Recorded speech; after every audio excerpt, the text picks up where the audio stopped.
네. 이슈가 되고 있는 대중문화 소식을 하재근의 도시락에서 알아보도록 하겠습니다. 네, 이 시간 책임져 주실 하재근 문화평론가와 함께합니다. 어서 오세요. 안녕하세요. 네, 안녕하세요. 자, 요즘 이슈가 되고 있는 외국인들 예능 프로그램, 외국인들이 출연해서 나오는 한 예능 프로그램이 1주년을 맞았다고 해서 주목을 받고 있는데 이런 뭐 현상에 대해서 얘기를 해주실 예정이시죠? 예, 그렇습니다. 요즘에 지상파 TV에서 토크쇼 퇴족이라고 할 정도로 요즘에 토크쇼에 대한 시청자들의 관심이 상당히 낮아지고 있었습니다. 네. 그래서 토크쇼가 어렵다는 것을 상징하는 사건이 국민 MC 유재석 씨가 진행하는 토크쇼가 갑자기 폐지된 사건이 있었죠. 네. 그걸 통해서 이제는 사람들이 대중이 토크쇼를 싫어하나 보다 그렇게 생각을 했었는데 한 종편에서 외국인들만 등장하는 토크쇼를 만들었는데 거기는 스타도 안 나오고 그런데 거기에 이제 사람들의 관심이 폭발적으로 나타나면서 국민 MC도 못 살린 토크쇼를 외국인들이 살렸구나. 그래서 이제 사람들이 이제는 외국인들이 기존의 연예인들 못지않게 대중한테 좀 강하게 어필하는 그런 시대로 진입했다는 걸 알 수 있게 했고 최근에 바로 그 외국인 프로그램이 지상파 각종 프로그램을 다 제치고 백상예술대상에서 예능상을 받을 정도로 이렇다 보니까 이제는 일종의 우리나라 방송계에서 외국인 전성시대가 펼쳐지고 있다. 이런 평가가 지금 나오고 있습니다. 네. 그런데 또 과거에도요. 외국인 여성들이 등장하는 미녀들의 수다라는 프로그램이 있었잖아요. 이 최근 인기 프로는 미녀들의 수다 어쩌면 이 남성판이라고도 볼 수 있지 않을까요? 그렇죠. 과거에 미녀들의 수다라고 이제 외국인 여성들이 나와서 하는 토크쇼가 굉장히 인기를 끌었었는데 요즘에 인기를 끄는 것은 남성들이 나와서 하는 겁니다. 그래서 여자를 남자로 바꾼 남성판이라고도 할 수가 있는데 근데 내용이 조금 다른 것이 과거의 미녀들의 수다는 이 외국인 여성들이 쭉 둘러 앉아서 그냥 돌아가면서 한국의 덕담하기 이런 정도의 느낌이었다면 요즘에는 그렇게 막연한 덕담 릴레이 이런 걸로는 시청자들이 좋아하지 않습니다. 지금은 좀 직설적으로 얘기도 해야 되고 이른바 디스라고 해서 상대방을 막 비판하면서 돌직구를 던지면서 막 서로 싸우고 이렇게 조금 격렬하게 이야기를 해야 요즘 시청자들이 좋아하는 추세인데 그 연예인들이 돌직구 토크하는 것처럼 이제는 외국인들도 카메라 앞에서 그런 식으로 이제 마치 한국 예능인처럼 대화를 한다는 거죠. 예를 들어서 최근에 이제 어떤 식이냐면 프랑스 사람이 딱 나타나가지고 이제 자기네 나라 대통령 사르코지 대통령이 미국식으로 비싼 시계를 자꾸 보여주니까 대중이 싫어했다. 저도 본 적 있어요. 이야기를 한 겁니다. 그러니까 미국 사람이 듣다가 아니 그게 미국식이냐. 우리 미국이 어쨌다고. 그러니까 다른 유럽 사람들이 미국은 좀 과시적이지 않느냐. 이러니까 또 미국 사람은 아니라고 이런 식으로 서로 각자 자기 나라의 입장에서 막 이렇게 싸우는 듯한 그리고 또 이제 뭐 러시아 사람하고 중국 사람이 우리나라 사람들은 똑똑하다 이렇게 얘기하니까 유럽 사람들이 벌떡 일어나가지고 뭐가 똑똑하단 말이냐 이런 식으로 그리고 또 뭐 중국 사람하고 일본 사람이 수시로 이렇게 막 대립하는 모습 또 러시아 사람하고 미국 사람이 또 은근히 막 신경전을 주고받고 이렇게 서로 대립하는 모습이 사람들이 보기에 굉장히 좀 재밌기도 하고 그리고 외국인들인데 이게 이런 식의 싸움이 한국어로 이루어지는 겁니다. 그렇죠. 외국 사람들이 한국말을 저렇게 잘하다니.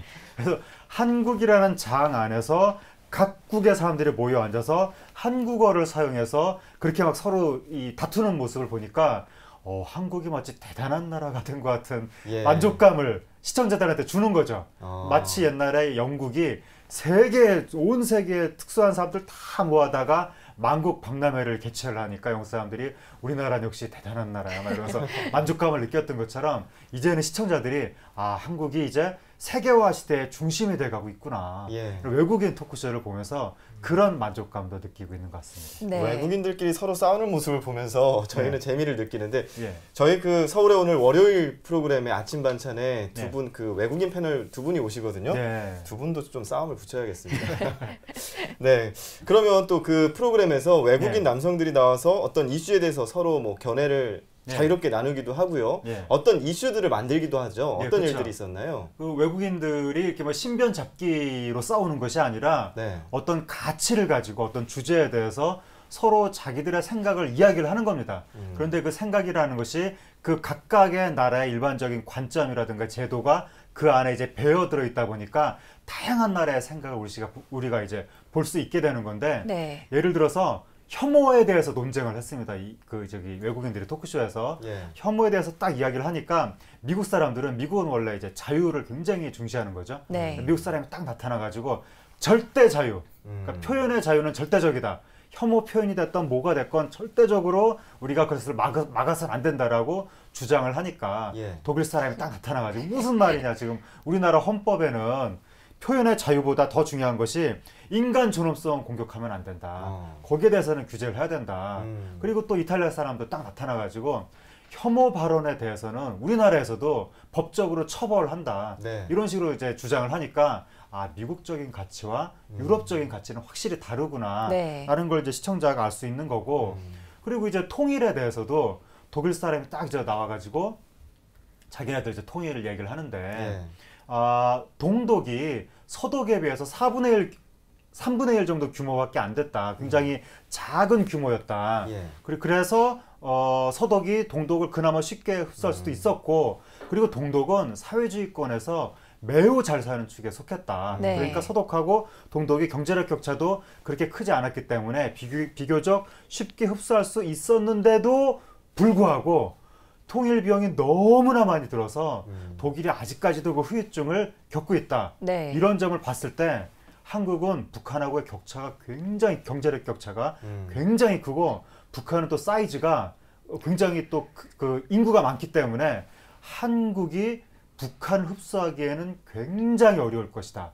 이런 얘기를 하는 겁니다. 그리고 미국 사람이 딱 나타나가지고 한국은 지금 통일 얘기하기 전에 이 종전부터 확실히 해야 된다. 지금 휴전 상태 아닙니까? 그러니까 남북한 대치 상태에서 말로만 통일할 것이 아니라 대치 상태부터 끝내놓고 평화 정착을 한 다음에 통일 논의를 하든지 말든지 이런 식의 외국인들의 논의를 통해서 우리나라가 지금까지 굉장히 너무나 쉽게 흡수통일, 흡수통일 대박 이런 말들을 하고 있었는데 조금 다른 관점의 생각도 해볼 수 있는 계기를 외국인들의 토크를 통해서 우리가 이제 마련할 수가 있다는 거죠. 그렇죠. 저도 생각지 못했던 어떤 그런 시선들을 알 수 있게 되더라고요. 근데 저희 아침 반찬 월요일 코너에서 말씀하셨다시피 외국인들이 나와서 다양한 문제들에 대해서 이야기를 좀 나누고 있는데 우리가 이렇게 외국인들이 등장하는 토크쇼에 좀 관심을 기울이는 이유가 또 있을까요? 외국인들이 등장하는 토크쇼에 관심을 기울이는 이유는 우리가 외국인들이 김치만 알아도 뉴스가 되는 나라입니다. 그래요? 김치 맞아요. 아십니까? 강남 스타일 아십니까? 따라줄 수 있습니까? 좋아합니다. 그럼 좋아한답니다. 이러면서 기사로 쓰고 막. 우리가 기본적으로 서구 콤플렉스가 있다는 거죠. 왜냐하면 우리는 식민지를 겪었고 한국 전쟁을 겪었고 서구화, 산업화를 늦게 했기 때문에 외국 사람들한테 우리가 어떻게 비칠까? 저 나라 사람들은 어떻게 살고 있을까? 우리도 저걸 빨리 따라가야 될 텐데 이런 생각이 굉장히 많기 때문에 이제 외국인들의 이야기에 항상 우리가 촉각을 곤두세우는 겁니다. 그리고 이제 우리가 완전히 발전했다, 완전히 선진국이 됐다라고 하면 외국 사람들이 그 사람들 어떻게 살건 말건 우리랑 무슨 상관이야 이렇게 생각을 할 수도 있는데 우리가 아직 여러모로 부족하다고 느끼기 때문에 선진국은 어떻게 살아가고 있을까? 우리도 빨리 저러한 모습을 우리 사회에 반영을 해야 될 텐데 이런 생각을 하는 거고, 특히 최근에 이 경제 위기를 겪은 다음에는 우리 시스템을 좀 개혁을 해야 되겠다라는 생각을 하는데, 그렇다면 우리보다 비교적 잘 산다고 알려진 외국 사례는 어떤가? 저 사례에 비추어서 우리도 좀 개혁을 하고 복지를 확충하고 이런 식의 생각들, 이렇게 생각들을 하기 때문에 이제 외국인들 한마디 한마디가 우리나라 사람들한테는 굉장히 좀 소중하게 다가오고 있는 거죠. 저도 이 프로그램을 재밌게 보고 있는데 특히 젊은 여성들, 슬지 씨처럼 이렇게 젊은 여성들한테 특히 인기가 많다고 그죠? 왜 그런 건가요? 잘생겨서요. 그래요? 요즘에 인기 있는 프로를 보면 예능을 보면 기본적으로 둘 중에 하나입니다. 꽃미남 군단이거나 아저씨 군단이거나 둘 중에 하나입니다. 그 영화도 보면 거의 다 아저씨 배우들이 주르르 지금 주연급으로 나서고 있고, 외국인 토크쇼도 이게 꽃미남 군단이 모여서 토크를 하기 때문에 이제 젊은 여성들의 폭발적인 관심, 그리고 이제 젊은 여성들이 2000년대 초반부터 해외 여행 바람을 선도할 정도로 네. 해외에 대한 관심이 굉장히 큽니다. 네. 그러다 보니까 이제 외국 사람들이 쭉 싹 나와가지고 외국 이야기를 하는 것에 대해서 젊은 여성들이 특히 더 관심을 많이 갖는 것으로 보이고, 그리고 이제 꼭 여성뿐만이 아니라 남성들도 이러한 외국인 토크쇼에 나와서 이야기를 하는 외국인들이 결국에는 우리 사회에서 보면 이방인들이죠. 그러한 이방인들이 한국에서 자리 잡고 살아가기가 굉장히 어렵다는 그런 삶의 이야기도 해주니까 네. 거기에 또 우리 사회에서 자리 잡는 것에 대해서 매우 어려움을 느끼는 88만 원 세대가 남녀를 불문하고 그런 삶의 이야기 자체에 공감을 한다는 것. 네. 이런 것도 좀 인기의 이유라고 할 수 있습니다. 예. 네. 그런데 이 외국인 토크쇼가 인기를 끌기 전에도 외국인들이 TV에 등장을 했었잖아요. 조상격이라고도 할 수 있는데 네. 어떤 분들이 인기를 끌었었죠? 바로 그 한뚝배기 하실래 그 로버트 할리 씨가 네. 외국인이 사투리를 하다니 해서 굉장히 인기를 끌었고, 옛날에 또 일본인 미즈노 교수라고 예. 네. 그분도 그분은 구수한 전라도 입담으로, 사투리를 예, 그렇죠. 사용했어요. 우리나라에서 잔뜩 인기를 끌다가 예. 일본 가더니 우이그로 돌변했다고 해서 조금 아쉽네요. 예, 논란이 있었긴 했었지만, 네. 그리고 또 독일인 이참 씨, 예. 이참 씨가 그분은 옛날 드라마에 출연해서 인기를 끌다가 그렇죠. 급기야 나중에 한국에서 공무원 생활까지 하게 된 네. 예. 그런 사례가 있었고, 그다음에 이제 우리나라 외국인들이 과거에는 명절 노래자랑 이런 데 꼭 설날하고 추석 때 등장을 해서 네. 예, 우리나라 노래를 부르는 한복 입고 나와서 예, 그런 모습을 보여줬었는데, 그때만 하더라도 외국인이 그냥 좀 신기한 이방인, 맞아요. 뭐 구경거리 그런 정도의 느낌이었다면, 이제는 외국인들이 완전히 우리 어떤 연예계 내부로 깊숙이 들어왔다. 그래서 요즘에 우리나라 아이돌, 신인 아이돌이 데뷔하면 그 안에 한두 명 정도가 외국인이 끼어 있는 모습을 거의 그렇죠. 뭐 자주 볼 수가 있고, 그리고 요즘에는 외국인들이 군대도 가서 그 군대 예능 프로 이런 데 보면 네. 뭐 샘 해밍턴, 뭐 네. 헨리 이런 분들이 거기서 막뭐 유격을 받고 네. 화생방 훈련을 받고 이런 모습들. 그러니까 외국이 옛날보다 외국인들을 훨씬 친숙하게 그렇게 볼 수 있는 시대로 진입했습니다. 그렇군요. 외국인들이 이렇게 TV 속에서 자리 잡는 것을 보니까 이런 생각도 듭니다. 저 어렸을 때는 우리나라는 단일 민족이다 하는 네. 이야기를 많이 들었고 그렇게 인식하고 있는데 네. 이렇게 이쯤 되면은 우리 사회가 이제 다문화 사회로 가고 있는 거 아닌가 네. 하는 생각도 해볼 수 있을 것 같은데요. 그렇죠. 반만년 역사, 단일 민족, 배달의 민족, 이 신화는 거의 지금 깨져가고 있는 겁니다. 네. 네. 배달의 민족은 앞으로 배달을 많이 시켜 먹는 민족 정도의 의미로나 남을 가능성이 있는데, 이대로 다문화 계속 진행된다면 예. 지금 농촌 지역 같은 경우에는 새로 결혼하는 세 쌍 내지 네 쌍 중에 한 쌍이 다문화 결혼이라고 할 정도로 거의 보편화된, 서울 지역도 지금 뭐 이태원이라든가 뭐 홍대 앞이라든가 뭐 연남동이라든가 이런 데 가보면 외국계 분들을 굉장히 쉽게 만나볼 수가 있습니다. 네. 명동에 가면 뭐 중국계 학교도 있고 그렇죠. 이런 상황이다 보니까 이제는 한국 사회도 점점 이제 단일민족 폐쇄적인 사회에서 서양과 서구권과 같은 다문화 사회로 진입하고 있다고 할 수가 있고, 네. 이러한 다문화적인 요소를 어떻게 우리 공동체가 충돌 없이 이렇게 화합하면서 끌어들일 수 있느냐, 이게 또 향후 또 우리 공동체에 중요한 숙제로 작용을 하게 될 것 같고, 네. 이거 자칫 이 화합을 못하게 되면 나중에 또 그 다문화 특정 커뮤니티에서 폭동, 즉 프랑스는 폭동이 막 일어납니다. 네. 지금 그런 게 나타날 수도 있기 때문에 향후 우리나라 지도자들이 굉장히 이 부분을 신경 써야 되겠습니다. 네.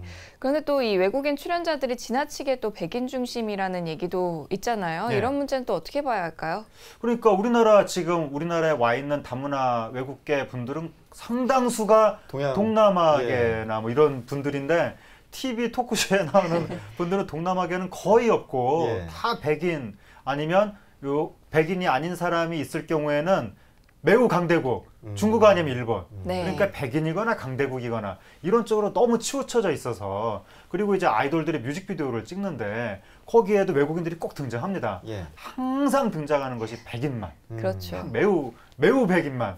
그래서 외국 사람 한 영자지 신문에서도 이건 좀 이상하다, 뭐 그런 지적을 한 적이 있었는데, 예. 그러니까 우리가 알게 모르게 세계를 보는 우리의 시각이 너무 선진국 중심, 백인 중심 이렇게 돼 있다 보니까 부지불식간에 TV에도 우리의 그러한 편향된 관념이 반영되는 것이 아닌가. 이렇게 되면 우리나라에서는 백인은 좀 사람들의 대우를 잘 받을 수 있지만 네. 정작 많은 부분을 다문화의 많은 부분을 차지하는 동양계 분들은 소외감을 느낄 수가 있기 때문에 여기에 대해서 좀 그 방송계 분들이 많이 신경을 쓸 필요가 있습니다. 네. 네. 그렇군요. 매우 백인은 어떤 백인인지 모르겠지만요. 자, 그리고 이 밖에 또 그 외국인들이 출연하는 방송에 문제점들이 많이 또 노출될 수가 있을 것 같은데 어떤 것들을 짚어볼 수 있을까요? 다양한 이제 외국계 사람들이 등장을 하면 여러 가지 문화적인 요소가 들어올 수가 있는데 문제가 있는 요소를 걸러내야 되는데 방송이 그걸 걸러내지 못했을 때 문제가 된다는 거죠. 예를 들어서 일본계 사람이 나왔을 때 갑자기 배경음악으로 기미가요를 그렇죠. 이게 일본의 제국주의를 상징하는 음악인데 기미가요를 내보낸다든지 뭐 저기 그 우길 승천기 옛날 일제 때 썼던 깃발 이런 걸 배경에 내보낸다든지 이러면 문제가 되는데 방송 제작진들이 지금 그런 걸 걸러내지 못하고 있다는 겁니다. 이거는 이제 문제가 있고 그리고 우리의 어떤 인종차별적인 인식이 외국인 출연자를 통해서 여과 없이 나타날 때 예를 들어서 니쿤 씨가 그 2PM 멤버 정말 잘생기고 누가 봐도 훤칠한 어떤 뭐 신체 비례를 자랑하는 니쿤 씨가 한 코미디 프로에 나왔는데 개그맨이 니쿤 씨를 보더니 왜 그렇게 생겼냐고 태국 사람이면 태국 사람답게 생겨야지 왜 그렇게 잘생겨 무슨 말입니까 이게 도대체 태국 사람 어떻게 생겨야 되는 건데 못생겨야 되는 그러니까 건지 황당한 이거는 정말 엄청난 방송 사고인데 이런 것들 그리고 또 이제 이 외국인 출연자들이 처음에는 이제 소탈하고 진솔한 그러한 외국인 생활인으로 TV에 등장을 했다가 인기가 많아지니까 연예인처럼 변해가면서 초심을 잃었다. 뭐 CF에 나온다든지 그리고 TV에서의 유명세를 바탕으로 뭐 문란한 사생활 심지어 한 외국인 출연자 같은 경우에는 유부남인데도 불구하고 뭐 총각 행세를 하면서 한국 여성들하고 부적절한 관계를 하다가 거의 이제 활동을 못하게 된 케이스도 있는데 이렇게 외국인들이 너무 스타가 되면서 나타나는 문제들 뭐 대마초 피다가 또 본국으로 돌아간 외국인도 있고 이런 부분에 대해서도 좀 관리가 필요합니다. 네. 현재 서울에 약 46만여 명의 외국인이 살고 있을 정도로 해마다 외국인 거주가 늘고 있다고 합니다. 이 서울시에서도 외국인들을 위해서 다양한 지원 사업들을 하고 있는데요. 외국인들의 서울 생활 도움을 받을 수 있는 곳이 또 있다고요? 이 서울 글로벌 센터가 있는데 이게 서울 시내 7개 외국인 밀집 지역 연남, 역삼, 설해, 이촌, 이태원, 한남, 영등포, 성북 이렇게 7개 지역에 글로벌 빌리지 센터가 있습니다. 거기에 이제 외국인 분들이 가서 이제 여러 가지 서울에 정착할 수 있는 서비스도 받고 또 한국을 외국에 알릴 수 있는 여러 가지 이야기를 이제 듣게 되는 건데 일종의 그러니까 외국인 주민 종합 지원 기관이 서울에 있는 거죠. 여기에 지금 지난 1년간 하루 평균 500명 정도의 외국인이 방문을 해서 서비스를 지원을 받았고 총 12만 건에 이르는 민원을 해결했다고 합니다. 굉장히 좀 중요한 역할을 한 것인데 여기서 외국인들이 누구라도 창업 지원, 생활 상담, 한국어 교실 다양한 서비스를 받을 수 있기 때문에 외국인 분들은 이 서울 글로벌 센터에 좀 방문을 하셔서 도움을 받으시면 좋겠습니다. 네, 그렇습니다. 외국인 토크 프로그램에 대해서 사회적 현상까지 얘기를 하다가 서울시의 외국인 지원센터에 대한 정보까지 알 수 있었는데요. 저희는 수도권 정보 채널이니까요. 네, 하재근의 도시락 오늘 목요일 순서 여기서 마치겠습니다. 고맙습니다. 감사합니다.